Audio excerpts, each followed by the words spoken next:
నా లైఫ్లో నా పాత డైరీలోని పేజీలని తిరిగేస్తే నా ప్రమేయం లేకుండానే ఒక చోట ఆగిపోతుంది. అదే మా నీరజ మేడంతో కూడిన ప్రస్థానం. ఎక్కడో పుట్టి ఎక్కడో పెరిగి అక్కడే కలిశాము ఇందిరానగర్ పాఠశాలలో. ఇడిపోమంటూ వెళ్ళిపోయాం మేము బ్రతుకు ఉద్యోగ పరపు మరో బదిలీలో. అప్పుడే ఫన్నంతా మిస్ అయింది. అయితే నీరజ మేడం గారితో నేను పనిచేసింది చాలా కొంచెం స్వల్పమైన రోజులే, దాదాపు ఒక 1 year కూడా కాదు.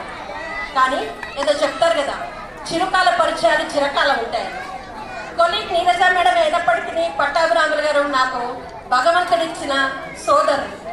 వాళ్ళ ఇంటికి ఏ కార్యక్రమమైనా మేము ముందుంటాం, మా ఇంట్లో ఏదైనా కూడా వాళ్ళు వస్తుంటారు.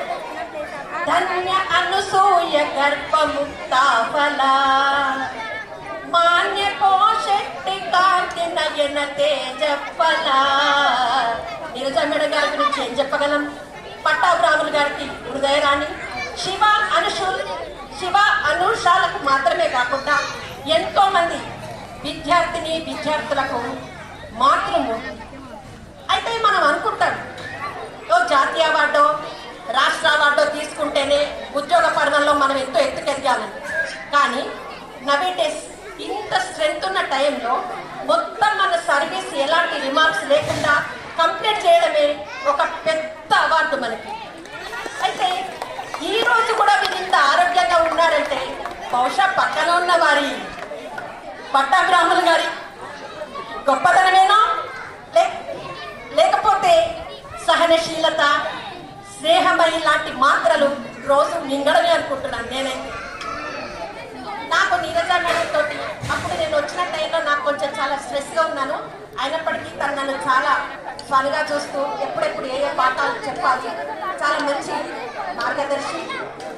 ఇలాగే మనం చెప్తాం జనరల్గా భావి జీవితం శేష జీవితం అవన్నీ ఏవి కాదు.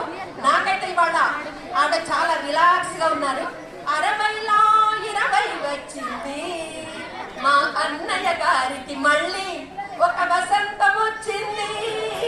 60లో 20 వచ్చింది. ఇంకేంటి ఇన్ని రోజులు ఎంతో మంది విద్యార్థులకు చక్కగా ఏంటంటే మన రవిశంకర్ రెడ్డి గారు కానీ మన ఎస్యూ నాయకులు కానీ క్వాంటిటీ కాకుండా క్వాలిటీగా చెప్తారని ఎంతో భాష మితం కావచ్చు, భావ